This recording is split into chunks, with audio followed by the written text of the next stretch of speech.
오늘 이제 웨스터민스터 서열의문답 총정리에서 2부로 들어갔어요. 2부. 그래서 이제 1부는 뭐였냐면은 여기 이제 써놨죠. 전체 수업을 잠깐 보시면 성경이 주로 가르치는 것은 사람이 하나님에 대하여 믿어야 할 것. 그래서 믿음의 내용이 1부였어요. 그래서 이제 우리가 1부를 통해 가지고 믿음의 내용으로서 신론과 인간론, 죄론, 기독론, 구원론, 종말론을 다뤘어요. 이게 이제 1부였어요. 이제 2부는 뭐냐면 여기 하나님이 사람에게 요구하시는 의무에 대해서 가르치고 있다. 그러니까 이걸 배울 거예요. 그래서 이제 신앙의 의무에 대한 부분이죠. 그래서 이제 우리가 이제 율법과 십계명에 대해서 배울 거고, 그 다음에 이제 구원론 2가 여기 또 좀 첨가돼 있어요. 믿음과 회개라고 해가지고, 그 다음에 은혜의 수단으로서 말씀과 성례와 기도, 이 부분을 우리가 배웠었던 거예요. 근데 다시 복습하면서 이제 이렇게 배워나갈 거예요. 그래서 오늘은 이제 이 2부 1강으로서 하나님이 요구하시는 의무로서 율법과 도덕법으로서의 십계명에 대한 부분들을 먼저 다루고, 다음 주에 이제 그 전체 십계명에 대한 것들을 정리 요약하려고 합니다. 그래서 이제 39분에서 42분에 해당하는 내용들을 정리할 거예요. 그래서 이제 이거죠. 하나님이 사람에게 요구하시는 의무는 무엇입니까? 답. 하나님이 사람에게 요구하시는 의무는 당신이 나타내신 뜻에 복종하는 것입니다. 그러니까 하나님이 사람에게 요구하시는 의무가 있다라는 거예요. 그러니까 이 요구를 먼저 우리가 이제 살피기 전에 이 요구가 가지는 그 의미가 뭐냐면, 권위를 잃어버린 시대에 권위를 말한다. 제가 이렇게 가르쳤어요, 옛날에. 그러니까 이게 무슨 이야기냐면은 이 오늘 시대는 권위를 잃어버린 시대라는 거예요. 그러니까 여기 마틴 로이드 존스 목사님의 책 건의에서도 제가 3가지 회복해야 될 건의에 대해서 써놨죠. 예수 그리스도의 건의와 성경의 건의와 성령의 건의가 회복되어져야 한다. 이런 건의들이 지금은 상실된 시대라는 거예요. 그러니까 우리가 신앙에서 가장 중요하게 여겨야 되는 개념 중에 하나가 이 건의라는 거예요. authority, 건의. 이게 왜 중요하냐면, 여러분들 보세요.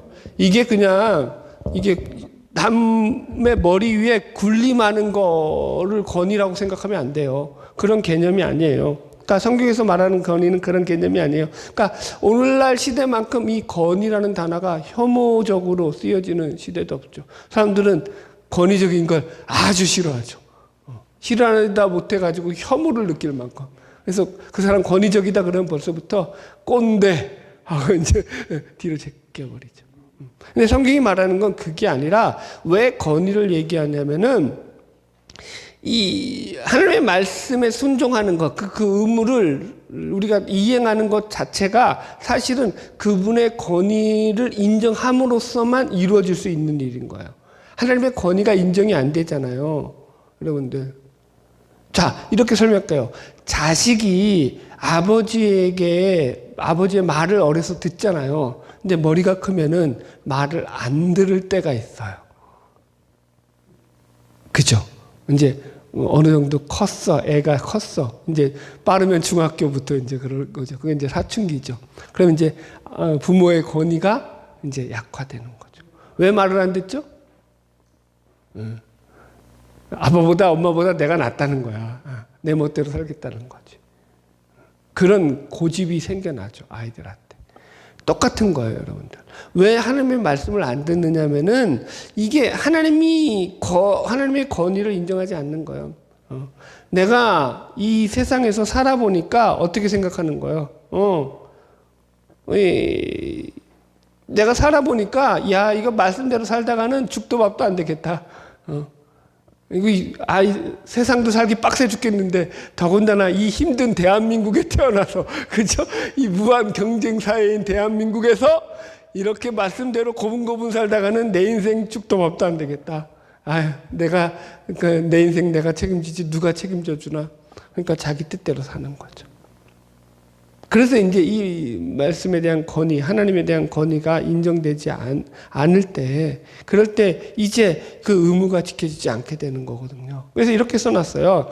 권위를 잃어버린 시대였던 사사기의 결론. 그죠? 사사기 21장 25절에 그때를 이렇게 기록하고 있어요. 그때 이스라엘에 왕이 없으므로, 이스라엘에 왕이 없었다는 게 그냥 진짜 문자적인 왕도 없었지만 그런 개념보다는 그들의 주인이 누구인지, 그들의 왕이 누구인지 하나님이잖아요. 그러니까 하나님을 인정하지 않음으로 말미암아 사람이 각기 자기 소견대로 옳은 대로 행하였더라 이렇게 말하고 있잖아요. 자기 소견대로 행했다라는 말의 의미가 뭐라고요? 자기 중심성을 가지고 자기 인생에 자기가 주인 노릇하면서 자기 마음대로 살았다 이 얘기가 된다라는 거예요. 그러니까 겉으로는 이들이 하나님이 약속하신 가나안 땅에 들어가서 하나님이 그 땅에 들여보내줬다라고 하나님을 인정하고 사는 것 같지만, 그래서 겉으로는 인정했지만 실제로는 인정을 했어요, 안 했어요? 안 했다니까요. 들어가서 여러분들 제일 먼저 끊겼던 게 뭔지 아세요? 가나안 땅에 들어가자마자 끊겼던 게 절기 지키는 거, 유월절. 그 다음에 뭐가 끊겼을까요? 11조 레위인들이 먹고 살아야 되잖아요. 이런 것들이 끊겨져요.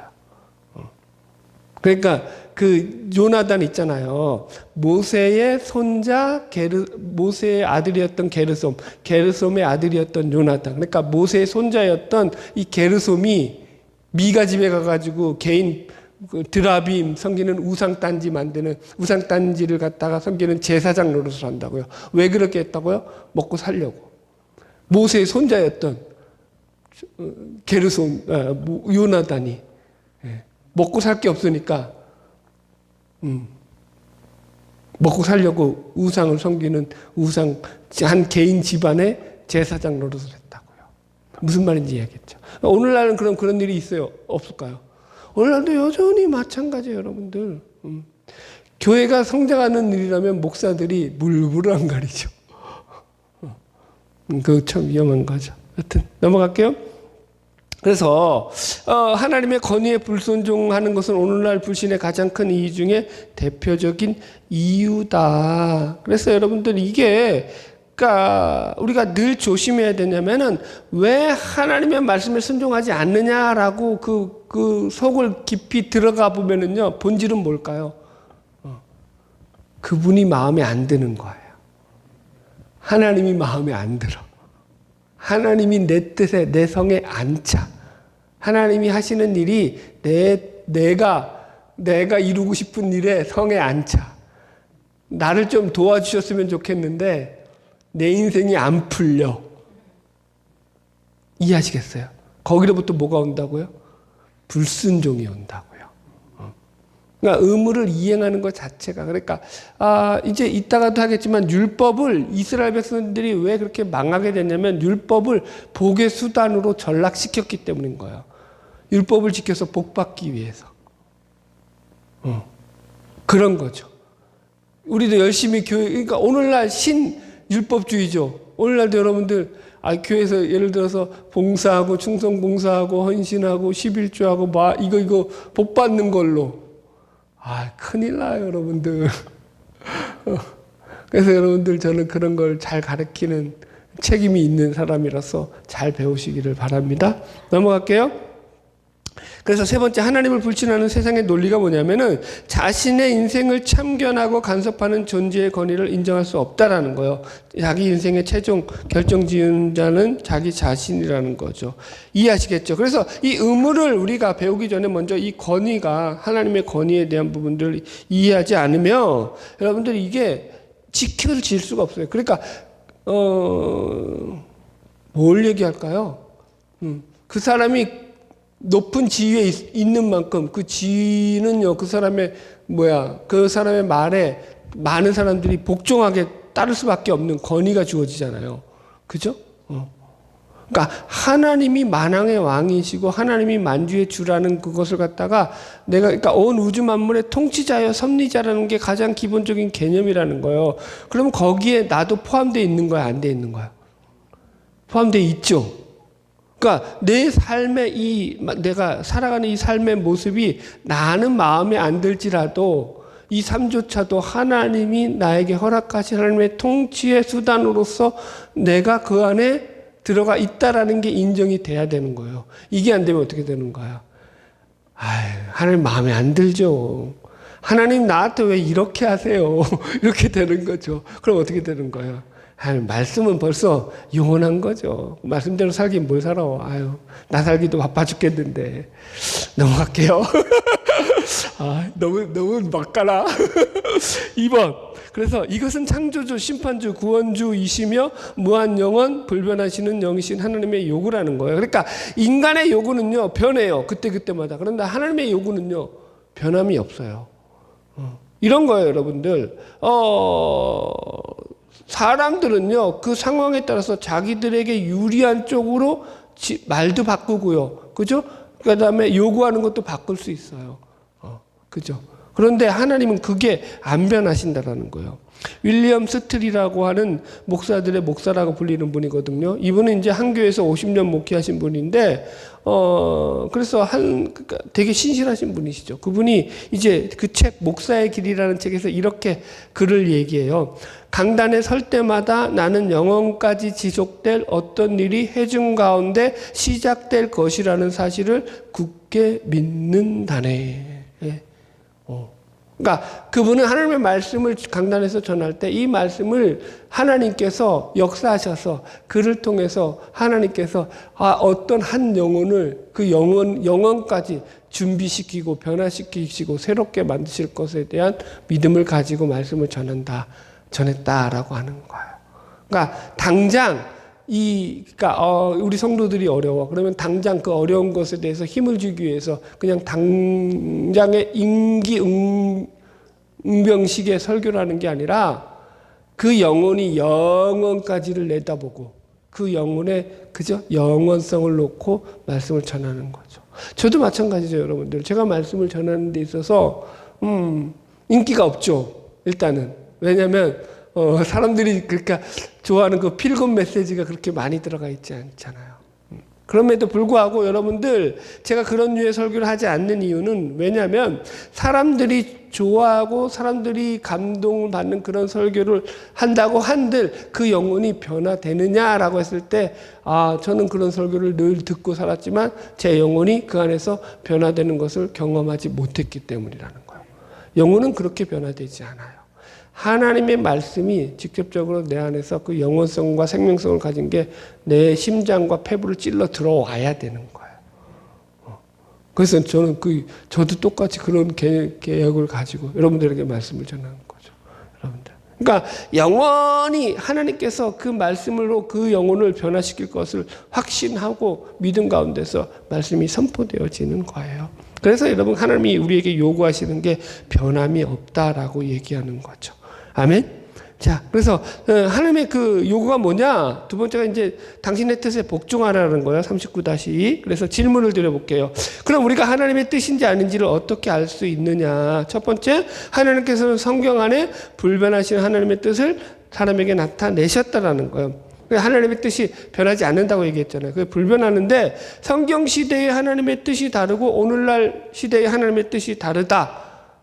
그렇지 않다라는 거예요. 어제나 오늘이나 하나님이 영원히 동일하시고, 그러면 성경에서 얘기한 얘기가 4,000년 전의 얘기고 3,000년 전의 얘기일진정 오늘날 시대와, 여러분 물론 구시대적인 개념이기 때문에 고대 사회에서 했던 얘기이기 때문에 물론 조금 정황적인 거라든가 문화적인 것에서는 다를 수 있어요. 그러나 말씀의 본질과 정신과 의미로 들어가면 그 중심은 똑같다라는 거예요, 여러분들.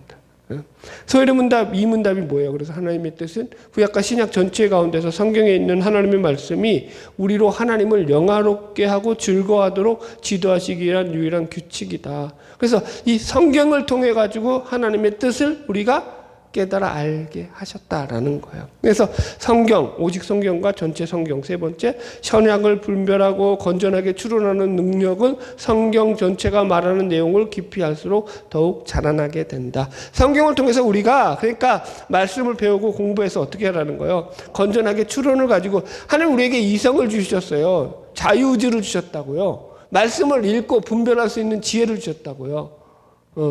제가 여러분 소율이 문답 성경 그거 해석하는 거 한번 보세요. 성경에도 이 성경 영감설이라고 하잖아요. 성경을 해석하는 방법이 수두룩 빽빽하다니까요. 사람들이 얼마나 다양한지. 그럼 여러분들 거기 속에서 보세요. 그러니까 인간이 어떻게 마음을 품느냐에 따라서 성경을 어떻게 해석할 수 있어요? 자기 멋대로 해석할 수 있다고요. 그래서 그것도 우리가 잘 분별하고 계획하고 알아야 되는 거죠. 자, 그래서 이렇게 써놨어요. 전체 성경을 접근하는 두 가지 방법은 성경 읽기, 세 가지 방법이네요. 다시 성경을 늘 읽으셔야 돼요. 그러니까 기본적으로 내용을 아셔야 돼요. 예. 아멘? 예. 창세기에 뭔 내용이 있는지는 알아야죠. 라합이 누군지를 알아야 되고, 그죠? 에스라가 누군지 알아야 되고, 뭐 이런 말하면 이제 방언하는 거 되는 거죠. 예. 그죠? 여러분들 성경의 기본적인 전체 스토리를 모르잖아요. 그러면 여러분들 설교가 어려울 수밖에 없는 거예요. 그래서 여러분들이 그냥 요새 유튜브 잘 나오잖아요.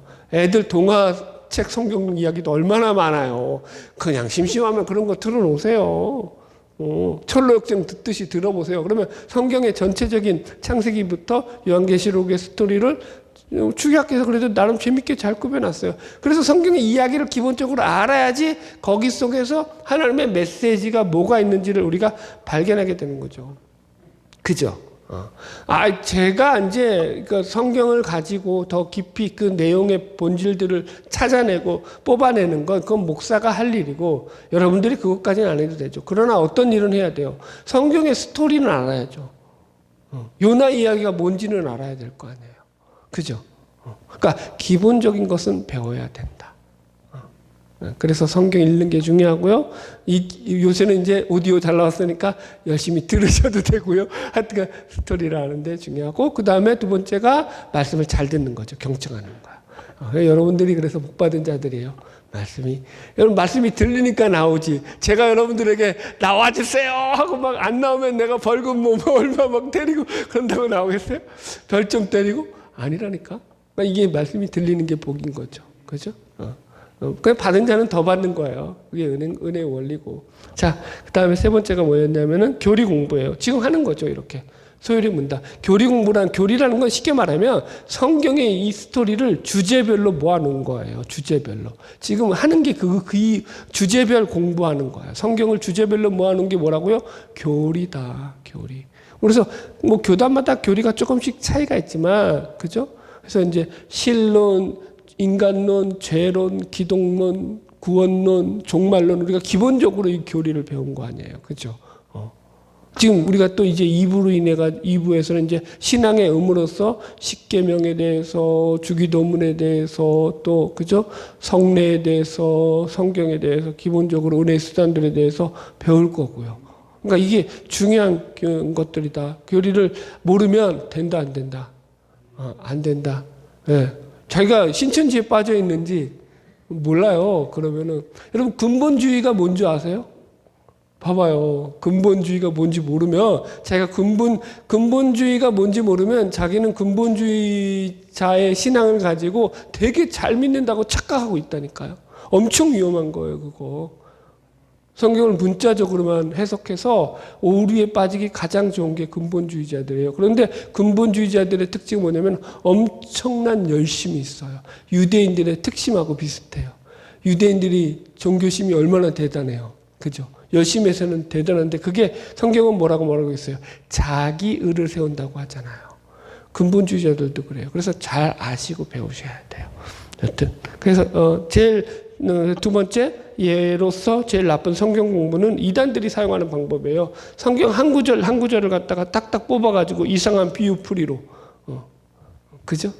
성경에서 성령은 새고, 뭐 하여튼가, 새는 성령이고, 뭐 하여튼가, 뭐 있더라. 다 까먹었네.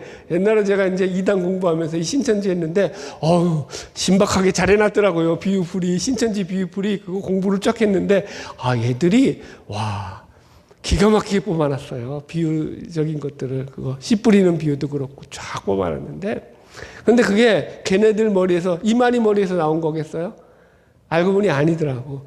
이미 다 있는 책이 있어. 그런 그러니까 비유 문학이라고 해가지고 그쪽으로 책들이 많아요. 그 중에서 있는 것들을 그러니까 베낀 거죠, 한마디로. 근데 지가 한 것처럼 또 얼마나. 그리고 왜 그러면은 비유로 하죠? A는 B다라는 게 비유 아니에요. 그죠? 왜 비유로 하죠? 비유로 해야지? 아니요. 마지막에 가면 비유로 하면은 이해가 쉽잖아요. 그래서 마지막에 뭘로 하는 거예요? 보혜사는 곧 이만이다. 이게 성립이 되는 거예요. 그래서 비유로 가는 거예요. 뭘 알아야지 뭐 해먹지. 여튼 그렇게 한다고 이단들이. 예를 들어 신천지도뿐만 아니라 신사도주의자들이 쓰는 요새 신비주의라든가 은사주의 또 극단적 세대주의자들이 취하는 그런 근본주의적인 그런 신학들, 이건 되게 위험한 거예요, 여러분들. 나중에 시간이 되면 이런 것들 다시 한번 또 점검해 드릴게요. 어떤 위험성이 있는지, 근본주의의 위험성이 무엇이고 세대주의의 위험성이 무엇인지도 제가 자세히 설명해 드릴게요. 자, 이번 넘어갈게요. 지각을 사용하셔서 추론과 분별의 연습을 쌓아 나아가야 된다. 히브리서 5장 14절, 단단한 음식은 장상자의 것이니 그들은 지각을 사용함으로 연단을 받아 선악을 분별하는 자들이니라. 히브리서 6장 1절, 그러므로 우리가 그리스도의 도의 초보를 벗어버리고, 이렇게 말하죠. 그러니까 우리가 계속 내가 믿음이 자라지 않고 연약한 상태만 있으면 된다는 거야, 안 된다는 거야? 안 된다. 성경은요, 여러분들 모든 게 다 기록된 게 아니라고요. 그죠? 성경의 모든 내용이 다 기록돼 있나요? 왜 공룡은 없죠? 성경에. 우리 아들들이 제일 궁금해하는 거. 여러분들, 그러니까 여기 써놨잖아요. 예로 해서 아포리아라는 철학 용어가 있거든요. 이게 이제 해결할 수 없는 난제, 사유의 막다른 지점을 의미하는 거예요. 그러니까 우리식으로 하면 진퇴양난, 끝이 안 나는 거예요. 성경에도 예를 들어서 나오지 않는 이런 문제들이 있어요. 그죠? 그때 어떻게 해야 된다는 거예요, 여러분? AI 문제가 성경에 나와요? 성경에 AI가 시대가 있어요? 로봇이 뭔지도 없는데 뭐 AI가 어떻게 있어? 그러니까 그런 AI 윤리에 대한 문제들, 이런 문제들은요 어떻게 해야 돼요? 성경의 기초적인 우리가 지식을 가지고 교리적인 지식 가운데서 합리적인 추론을 통해 가지고 결과를 도출해낼 수 있어야 되는 거예요, 여러분들. 하나만 더 예를 들어 드릴까요? 내가 이 남자와 결혼해야 됩니까? 라고 젊은 애들이 막 그렇게 막 여러분, 그건 사실은, 그러니까, 성경에 이 남자와 결혼하라는 그런 예언이 있을까요, 없을까요? 어떤, 개인적으로. 그런 거 없어요. 어떻게 해야 되는 거야? 걔와 결혼하고 싶을 때, 네가 좋으면 하세요.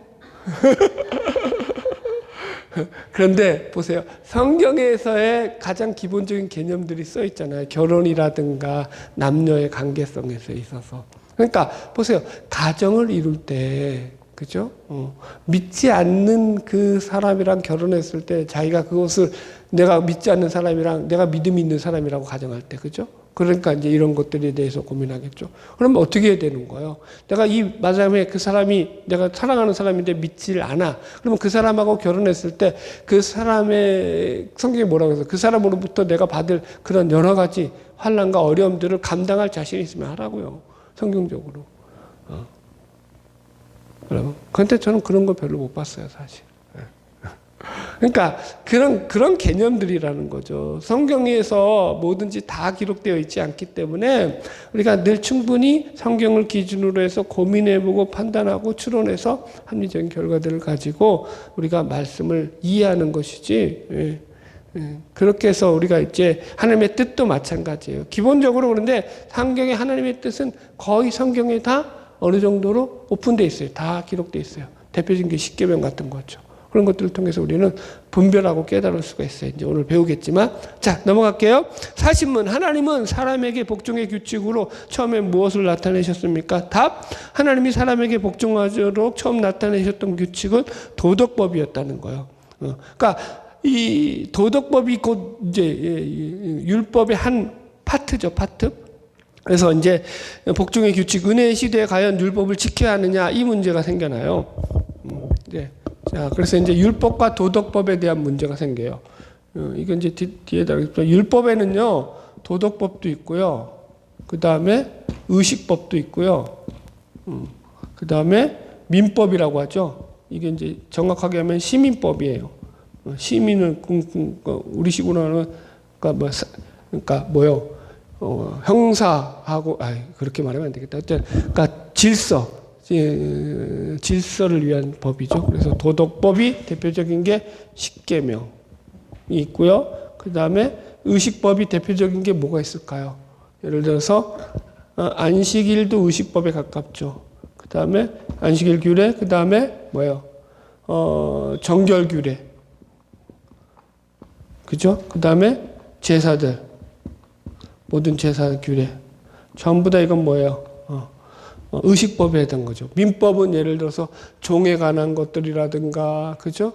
그 다음에 이제 희년에 관한 것들이라든가 이런 법들, 살아가면서 질서를 유지하는 데 필요한 법들, 이런 것들 율법에 있죠. 근데 이제 먼저 그래서 도덕법에 대한 이야기를 우리가 이제 생각해 봐야 되는데, 이게 하나님이 우리에게 처음 나타냈던 게 그거라는 거예요. 그래서 보세요. 이 율법을 지금 우리가 지켜야 되느냐라는 거예요. 율법의 목적 보세요.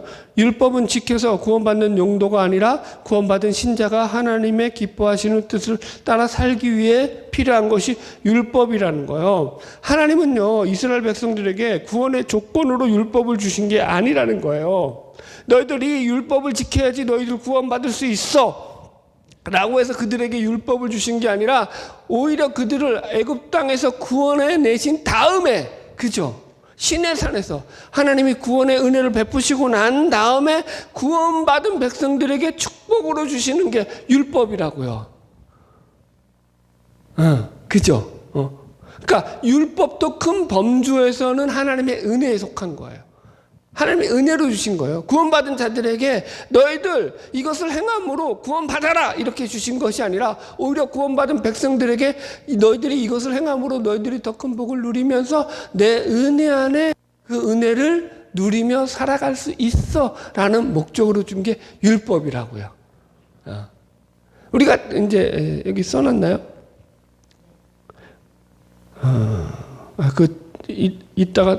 이따가 나눌 것 같으니까 일단 계속 넘어갈게요. 보세요.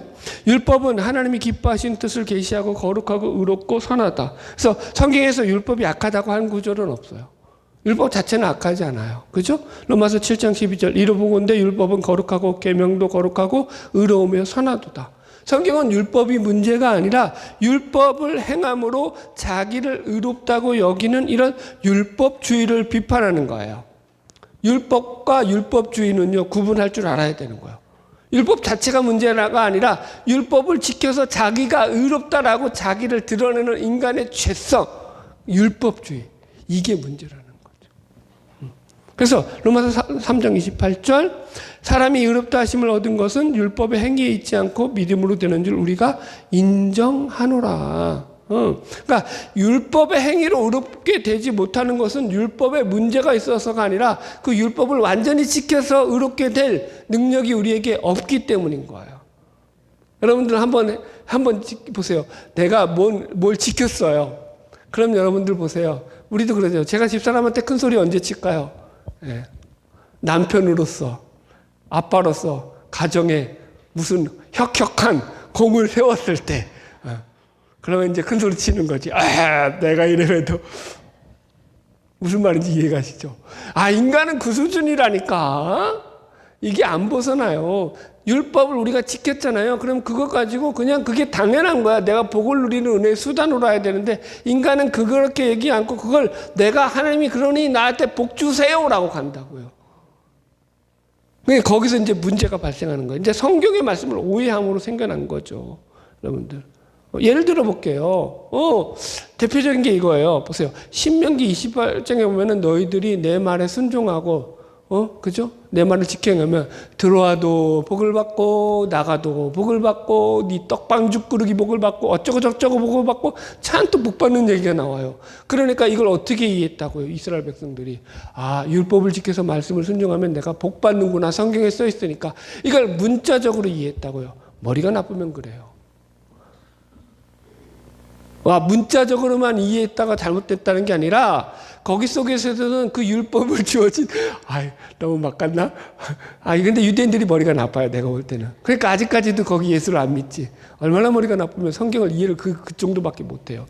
자 보세요. 성경을 촘촘하게 보면은 하나님이 말씀하신 너희들이 율법을 지켜 순종함으로 받는 그 복들은요, 이미 율법이 주어지기 이전에 창세기부터 아브라함 때부터 모세에 이르기까지 쭉 하나님이 그들에게 그들의 행위와 관련 없이, 그들의 선행과 관련 없이, 그들의 어떤 의로운 행위와 관련 없이 이미 약속해 주신 복들이라고요. 아브라함에게 땅의 복을 먼저 약속했다고요. 너 내가 지시할 땅으로 가라. 그럼 내가 네 자손들로 하늘의 별과 같게 하고 땅의 모래와 같게 했다. 다 약속돼 있다고요. 그래 안 그래요? 이거 아브라함이 잘해서 주신 복이에요? 어떤 행동과 액션을 취하기 전에 하나님이 약속으로 주신 복이에요? 후자죠. 율법 이전의 복들이라고요. 내가 잘되고 잘되게 해줄게. 너 좀 나 믿고 따라와. 그죠? 보세요. 모세에게 이스라엘 백성을 이끌어내라면서 하나님께서 이렇게 얘기해요. 모세야, 너 이스라엘 백성들을 이끌어내. 내가 너로 이스라엘 백성들을 이끌어내서 저 가나안 땅, 젖과 꿀이 흐르는 저 땅을 내가 너희들에게 줄 거야. 그 땅을 어떻게 보겠다? 땅의 복이죠. 이게 땅의 복.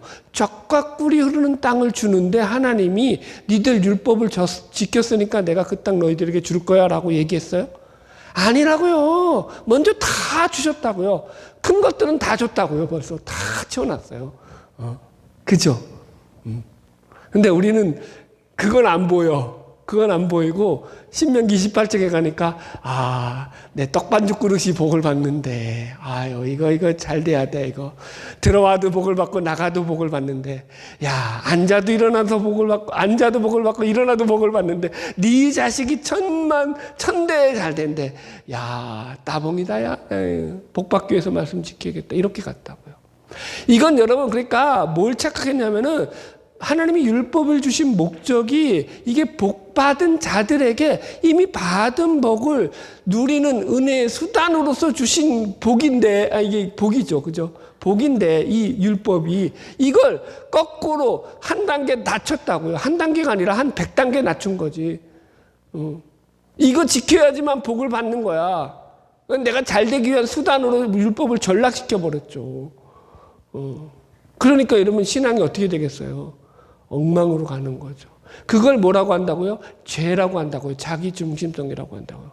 하나님의 말씀도 자기중심성으로 해석하니까 그 은혜의 수단인 율법을 어떻게 보는 거예요? 엉망으로. 하나님은 그런 목적으로 율법을 주신 적이 없다니까요. 네? 넘어갈게요. 자, 3번. 예수님은 율법을 완성하러 오신 분이지 율법을 폐하러 오신 분이 아니다. 우리가 아까 읽었죠? 마태복음 5장 17절 내가 율법이나 선지자를 폐하러 온 줄로 생각하지 말라. 폐하러 온 것이 아니고 완전하게 하려 함이라. 진실로 너희에게 이르노니 천지가 없어지기 전에는 율법의 1.1획도 결코 없어지지 아니하고 다 이루리라. 예수님이 율법을 어떻게 완성했어요? 십자가에 달려 죽으심으로. 그죠? 예, 우리를 죄와 사망에서 구원하셨죠. 죄와 사망에서 구원한다는 말은 다른 말로 하면은 죄의 문제를 해결하신다는 거. 그건 다른 말로 하면 하나님과 화목하게 하시는 거예요. 율법의 목적은 우리가 하나님의 은혜의 수단을 누리는 그런 수단으로서 복의 수단으로 준 거예요. 그러니까 이걸 지켜서 하나님의 은혜가 우리에게 끊어지지 않도록 하나님과의 관계성 속에서 늘 화목한 관계가 이루어지는 거예요. 그런데 그 일을 우리 능력으로 이룰 수 없으니까 예수님이 십자가에 달려 죽음으로 다 이루어버렸다고요. 율법이 이루어야 될 그 일을. 그래서 율법을 완성했다라고 표현한다고요. 예. 넘어갈게요. 그래서 이제 율법의 구분, 도덕법, 의식법, 제가 시민법 3개 써놨죠. 도덕법, 사람이 어떻게 살아야 하는가에 관한 하나님의 법인데요. 하나님의 뜻인데, 그래서 하나님 첫 번째 나타난 게 이게 도덕법이라고 했죠. 그래서 아담에게도 하나님께서 마찬가지고 하와에도 마찬가지요. 그 마음에 하나님의 법을 기록해 주셨어요. 그리고 그 법을 행할 능력을 주셨다고 에스더민스터 신앙고백 4장 2항에 나와요. 보세요. 대표적인 게 뭐예요? 너 중앙에 있는 선악과는 따먹지 말아라. 그죠? 이건 여러분들 보세요. 하나님이 왜 이 명령을 주셨을까요? 네 본성에 내가 나의 네 양심에 네 중심에 내가 나의 법을 심어 놓았어. 이 법을 너희가 너희 자유의지를 가지고 지켜내. 너희들이 그리고 그것을 가지고 복을 누리고 살아. 그런데 어떻게 됐죠? 그게 무너지는 거죠. 그러니까 양심이라는 건 우리에게 다 들어와요. 보세요. 기본적으로 양심의 법은요. 그래서 누구나 다 느끼는 게 있어요. 살인이 옳아요, 나빠요. 도둑질이 나빠요, 좋아요. 아, 도둑놈에겐 좋겠죠. 강간하고, 그죠? 막 그런 악한 것들은요. 그냥 우리 인간의 양심의 법에서 도덕법으로 작동을 해요. 이게 죄예요, 그냥. 자, 보세요. 저기 우리가 싫어하는 저 공산주의 국가들도요. 여러분, 거기서는요, 이런 법들은요, 더 철저하게 지켜요. 간음죄, 우리나라가 지키는 것보다 훨씬 더 무섭게 지켜요. 공개 처형시켜버린다니까. 그걸 갖다가 뭐라고 하죠? 조폭의 질서라고 하죠. 제가 얘기했잖아요. 범죄의 질서가 있다고. 조폭들에게서는, 조폭 사회에서는요, 여러분들, 질서가 서 있을까요? 안 서 있을까요? 조폭들의 세계니까 더 엉망일 것 같잖아요. 아, 천만의 말씀이에요. 가장 큰 오야봉에 꽉 힘을 잡고 있잖아요. 이 밑에서, 이 밑에 것들이 잘못하잖아요. 그럼 어떻게 되는 거예요? 얘네들은 조직이 어때요? 훨씬 더 쌀벌하잖아요. 말 안 들으면 어떻게 되는 거예요? 그 죽여버리잖아요. 그러니까 어떡하겠어? 조폭의 질서가 있다니까. 걔네들 밑에서는요, 아주 질이 쫙 써 있어요. 그 안에서는 그 룰을 따라서 살아요. 그래서 오히려 거기서 더 의리가 있고, 더, 그죠? 조직이 있고, 더 체계가 있다고요. 그게 조폭의 세계라고요. 그건 옛날 조폭이었고, 이제는 이제 그게 물러났죠. 똑같다고요. 무슨 말인지 알겠어요? 이게 양심의 법이라는 게 인간 누구에게 있기 때문에 그 사회가 그래서 유지되어진다고요. 넘어갈게요. 네. 이거 여러분들 읽어보세요. 네. 도덕법 쭉 안 읽어도 되겠죠? 네. 그게 대표적으로 그래서 이 도덕법의 가장 대표적인 게 바로 십계명이라는 거예요. 그래서 여기 5번만 봅시다. 5번. 그래서 십계명은 율법으로 주어졌지만 도덕법으로서 제4계명 안식일 규례는 예외고요. 그 안에 우리 인간들의 삶의 규칙이 되는 분명한 하나님의 뜻이 그 안에 담겨져 있다. 예를 들어서 십계명에 나오는 안식일 규례와 같은 경우 그 의식과 의례 자체는 폐기될지언정 그 계명 안에 담겨져 있는 율법의 정신은 영원히 사라지지 않는다. 여러분, 안식일 규례 지킨다고 여러분들 엘리베이터에서 벨 안 누르고 있는 그런 미친 짓 하지 마세요. 아, 나 안식일 날 나도 그러니까 외식하면 안 돼, 돈 쓰면 안 돼. 그래서 외식도 안 하고. 우리 땐 그렇게 가르쳤거든요, 목사님들이. 아이, 바보짓 하지 마세요. 맛있는 거 시켜 먹고 맛있게 드세요. 그 대신에 뭐 하라는 거예요? 안식일이 가진 그 정신, 그 안에 있는 그 본질, 그걸 지키라고요. 하나님으로 기뻐하고 즐거움으로 내 영혼이 안식을 누리는 그 삶을 살아내라고요. 일을 하고 안 하고의 문제가 아니라는 거죠. 자, 두 번째, 의식법, 할례, 제사, 정결례, 각종 절기 등에 관한 율법 규례로서 영어로 이게 세레모니얼 로우라고 해요. 그러니까 격식과 형식을 갖춰서 종교의 중요한 의식을 담는 법이 이 의식법이에요. 뭐든지 형식과 절차가 있어야 되잖아요. 그릇이에요, 그릇 한마디로. 그래서 이 하나님께 드리는 제사나 할례의 규례라든가 음식 규례, 안식일 규례 같은 것들은 다 의식적인 계명을 다루는 의식법이에요.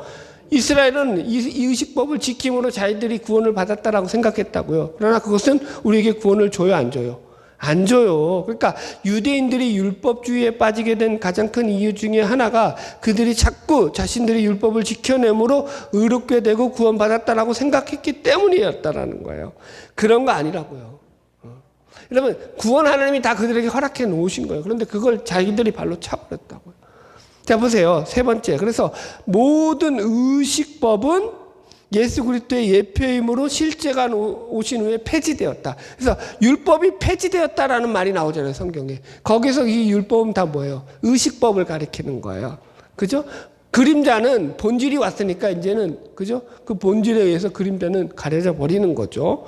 모든 의식법들은 예수님의 십자가 구속사건들에 대한 모형들로서 그 율법의 원형이신 예수님이 이 땅에 오심으로 그 법들이 폐기되었다.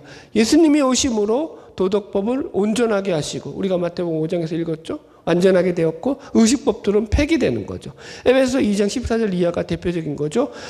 그는 우리의 합형이신지라 들로 하나를 만드사 원수된 것 곧 중간에 막힌 담을 자기 육체로 허시고, 그러니까 십자가에 달려 죽으시고 뭐로 법조문으로 된 계명의 율법을 폐하셨다. 여기서 그래서 법조문이라고 표현하고 있어요. 의식법을 그냥 율법이라고 표현 안 하고. 이해하셨죠?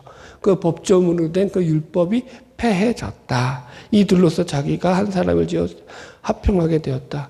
이제 헷갈리지 않으시겠죠? 그러니까 율법의 완성이 어떻게 완성되었는지. 도덕법은요, 이게 더 어떻게 보면 강화된 거예요. 완성된 거죠. 그 대신에 의식법들은요, 이거는요, 폐하해진 거예요. 지금도 우리가 안식일 지키겠다고 토요일 날 예배 드리는 그런 제7일 안식교 같은데, 그죠? 그건 성경을 모르는 거죠. 그죠? 이런 것들. 자, 넘어갈게요. 지금도 여러분 제사 지낸다고, 카톨릭의 미사가 그런 제사 의식이잖아요. 그죠?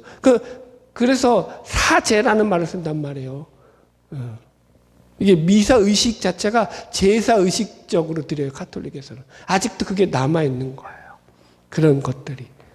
구약적인 개념들이. 착각하면 안 된다. 넘어갈게요. 3번. 시민법, 인간과 인간 사이에 발생하는 각종 분쟁을 다루는 법이다. 구약 이스라엘 백성이 한 국가로 존립하면서 지켜야 했던 법들이죠. 그래서 출애굽기 20장에 나오는 법들로 종에 관한 법률, 폭행에 관한 법률, 안식년과 희년에 관한 법률, 각종 민사 소송에 관한 규정들이 나온다. 이것들이 다 시민법이다. 시민법도 여러분들 어떻게 보면은 이게 이제 고대 사회 거잖아요. 그죠? 그러니까 오늘날과 많이 다르겠죠. 그러나 거기에 있는, 그래서 이것들도 일반적으로는 다 폐지되는 게 맞아요. 그렇지만 거기에 있는 정신들은 폐지될까요? 안 될까요? 안 되죠. 대표적인 예를 들어가지고 노예제도가 오늘날 가당키 나요? 오늘날 노예제도는 없어졌죠. 폐지되었죠. 그러나 노예제도 속에서도, 그죠? 희년이라든가 안식년 제도를 통해 가지고 그들을 갖다가 풀어줬단 말이에요. 긍휼과 자비와 박애의 정신은요, 사라지면 돼요? 안 돼요? 네. 여러분들, 그래서 만약에 예수를 믿는 사람이 직장의 오너가 되잖아요. 그럼 어떻게 해야 되는 거예요? 직원들에게 잘해야 되는 거예요. 그 마음이 있어야 되는 거예요. 내가 예수 믿는 사람이 그 직장의 직원이잖아요. 그럼 어떻게 되는 거예요? 회사에 잘해야 되는 거예요. 그 마음이 있어야 되는 거예요. 넘어갈게요. 그래서 41문제 십계명 이제 서론에 해당하죠. 도덕법은 어디에 요약되어 있느냐? 십계명에 요약되어 있다. 그래서 도덕법과 십계명, 십계명은 도덕법의 요약이다. 우리는 도덕법의 요약인 십계명을 통하여 하나님의 뜻을 분별하는 법을 배우게 된다. 요약이라는 말이 그 어원이 합계예요, 합계. 그러니까 무슨 말이냐면은 이 도덕법이 이 십계명 안에 다 요약되어서 다 들어가 있다라는 거예요. 이 십계명을 보면은 깊이 보면은 이 안에 우리는 뭘 볼 수 있는 거예요? 이 도덕법, 하나님이 우리에게 주신 그 도덕법의 전체적인 내용들을 다 살펴 나갈 수 있다. 그래서 십계명은 의식법이나 시민법이 아니라 도덕법을 요약한 것이다. 물론 아까 얘기했지만 사계명 같은 안식일법은 물론 이제 그 시대적인 상황 때문에 주어진 것이긴 하지만 거기 속에서도 그 정신은 도덕적인 요소가, 도덕법적인 요소가 담겨져 있다라고 여러 번 얘기했어요. 그래서 십계명이 의식법이나 시민법이 아닌 도덕법이라는 사실은 십계명이 구시대의 유물로 끝날 문제가 아니라 모든 시대 사람들의 삶을 규정하고 모든 사람에게 적용되는 하나님의 요구다. 그래서 십계명은 항존법, 항존법이 항상 존재하는 법이에요. 그러니까 십계명도 율법이 아닙니까? 그러니까 그 율법이 옛날 얘기 아니냐? 그러면 폐기돼야 됐다고, 율법이 폐기된 것처럼 폐기돼야 되지 않느냐라고 말하는 사람들한테 그럴 수 없다라는 거예요. 그죠? 모든 시대, 모든 인류에게 필요한 도덕법으로서 십계명은 여전히 존재해야 되는 거죠. 율법 폐기론자들이 주장하는 잘못이 뭐예요? 그들은 하나님이 성도들에게 새로운 은혜의 법을 주셨다고 가르친다. 이게 세대주의죠. 은혜 세대라고 해가지고. 그렇기 때문에 율법이나 십계명에서 해방되어 자유를 얻었기 때문에 십계명은 쓸데없고 신약 성경이라는 새로운 법을 주셨다라고 말한다. 그래서 이들은 십계명을 강조하고 십계명을 사랑하고 지키라고 말하는 모든 것을 율법주의라고 말한다. 이거는 우리가 비판하는 율법주의와는 다른 거다. 이해하셨죠? 우리가 비판하는 율법주의는 뭐예요? 그 율법을 지켜서 자기 의를 세우는 거. 자력 구원. 내가 율법을 지켜서 구원받으려고 하는 거. 유대인들이 추구하는 그 율법주의. 이걸 비판하는 거예요. 그죠? 그런데 이 율법 폐기론자들은 뭘 비판하냐면은 십계명도 율법이니까 그거 지키면 그거 잘못된 거다라고 간다고. 율법주의다라고 한 거. 그거 아니라고요. 구분을 할 줄 알아야 돼요. 그러니까 머리를 뒀다가 여러분들 안 쓰면 돼요, 안 돼요? 머리에게 죄 짓는 거예요. 아셨어요? 네. 성경 그런데 성경을 더더군다나 성경이 이렇게 명확하게 구분해 줄 수 있는 내용들이 얼마나 많아요. 그죠? 십계명 하나님의 영원한 성품을 계시한다라는 거예요. 계시적이라는 것이 단순히 이게 정치적 기능으로서 하지 마라, 해라 이런 얘기만 하는 것이 아니라 그 안에 계시하신 하나님의 성품이 드러나 있다고요. 살인하지 말라라고 말했을 때는 하나님이 뭐예요? 살인하는 것에 대해서 그것이 죄라는 것을 우리에게 알려주신다고요. 동성애자들 얘기도 마찬가지죠. 그죠? 여러분, 동성애자들이 주장하는 것들이 이거 구시대적인 아주 그 미개한 고대 사회의 그런 사회가 단순화했던 시절에 만들어진 그런 이야기들이 어떻게 오늘날 같이 복잡하고 사람들이 다변화되어서, 그죠? 사회적 성. 그죠? 이 사회적 성이라고 얘기해요, 이 사람들은. 그런 이 소수의 성적인 취향을 가진 다양한 성적 그런 사람들이 생겨날 수 있는데 왜 그것이 무시되어지느냐라고 주장을 하죠. 그러니까 성경을 전혀 인정을 안 하는 거죠, 여러분들. 성경에서는요, 분명 이 계명을 통해 가지고 그래서 하나님이 좋아하시는 것과 하나님이 싫어하시는 것, 하나님이 원하시는 것과 그렇지 않은 것을 우리에게 말씀해 주고 있다라는 걸 우리가 성경을 통해서 이런 율법을 통해서 확인하게 되는 거죠. 그죠? 여러분들. 그래서 우리가 늘 이런 말씀들을 통해서 이제 우리가 하나님의 말씀이 결론은 그겁니다. 이게 우리에게 주어진 의무이지만 의무이기 이전에 이건 뭐예요? 어떻게 보면 축복이에요. 은혜예요. 이거를 여러분들 보세요. 믿지 않는 하나님을 모르고 믿지 않는 자들에게 이걸 지키라고 요구하고 있어요. 성경이. 이건 누구나 지켜야 돼. 그렇게 요구하나요? 그렇게 요구 안 해요.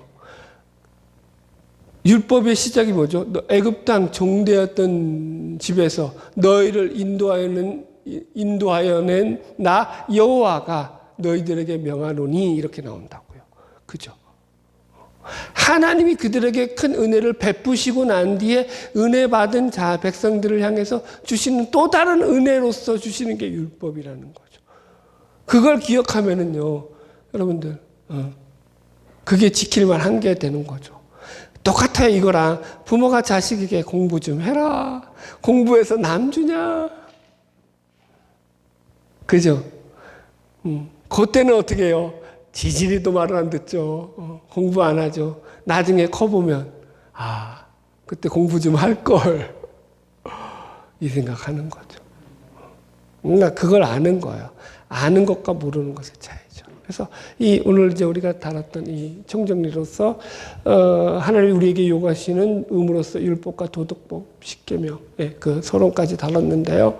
그러니까 이런 모든 것들은, 그러니까 하나님이 좋아지셔야 돼요. 그리고 하나님이 그 건의가 내 속에서 인정되셔야 돼요. 내가 하나님과 관계 맺는 게 그게 싫지 않아야 돼요. 내 인생이 이렇게 힘들게 살아감에도 불구하고 그분의 뜻과 섭리 가운데서 하나님이 이끌어 가신 것에 대한 자족감을 가지셔야 돼요. 그렇지 않으면 여기에 대한 순종은 요원해요. 의무? 이건 여러분들. 이게 억지로 지키게 되면 어떻게 될까요? 똑같아요. 율법주의와 똑같이 된다니까요. 이제 우리가 앞으로 배우겠지만 이런 십계명도 마찬가지고요. 말씀에 순종하는 것도 마찬가지고요. 이런 모든 것들을 지키는 것들을요. 이걸 그냥 억지로 의무적으로 지키잖아요. 그럼 어떤 일이 발생할까요? 신율법주의가 된다고요. 내가 그거 지켜야지 복을 받아. 그거 지켜야지 천국에 가. 그거 지켜야지 뭐 될 수 있어. 아니 그렇게 주신 게 아니라니까요. 공부 열심히 해. 그럼 어떻게 되는 거예요? 성실한 인간이 되는 거예요. 공부 열심히 해. 그럼 어떻게 되는 거예요? 책임감 있는 인간이 되는 거예요. 공부 열심히 해. 그러면 딴짓 안 하고 사는 인간이 되는 거예요. 너무 공부 쪽으로만 몰아갔나? 하여튼 그렇다고요. 표현을 그렇게 하는 거죠. 부모가 요구하는 거죠. 그러니까 우리의 삶이 그렇다는 일예라는 거예요. 그러니까 우리의 삶을 통해서 하나님이 요구하시는 그 요구들 자체가 하나님 우리에게 더 풍성한 은혜를 주시기 위한 하나의 수단이라는 걸 놓치지 마시고 그 은혜 가운데 날마다 복을 누리며 살아가는 저와 여러분 되기를 주의 이름으로 축복합니다.